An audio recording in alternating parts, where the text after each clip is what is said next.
Sir, first of all, see, whenever I commit a movie, if I don't like the story, I don't do.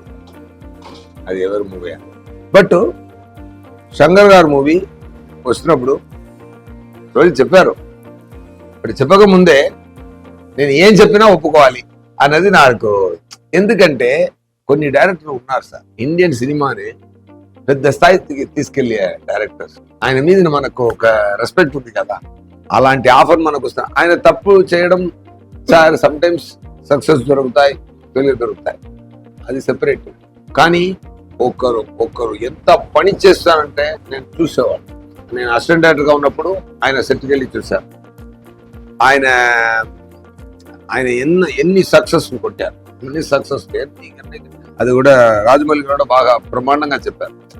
మనం ఇంత స్థాయికి think చేయాలంటే, ఆలోచన రావాలంటే ఇంత స్పెండ్ చేయొచ్చు, ఇంత స్పెండ్ చేస్తే మళ్ళీ రిటర్న్ వస్తుంది అని.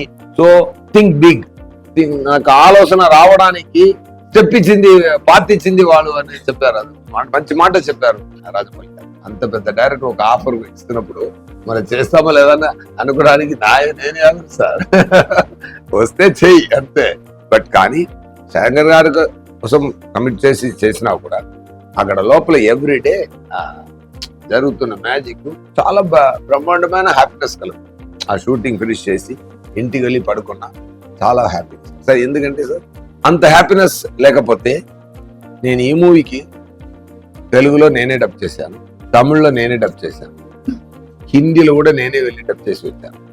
హిందీ నాకు పెద్దగా తెలుగే కొంచెం అటు ఇటు వస్తుంది, కానీ ఇక్కడ మాట్లాడడానికి తెలుగు ఇలా ఉండదు. కానీ డబ్బింగ్ లో మీరు చూశారు కదా, అక్కడ అలాగే హిందీ కూడా నాకు అలానే మాట్లాడడానికి వస్తుంది.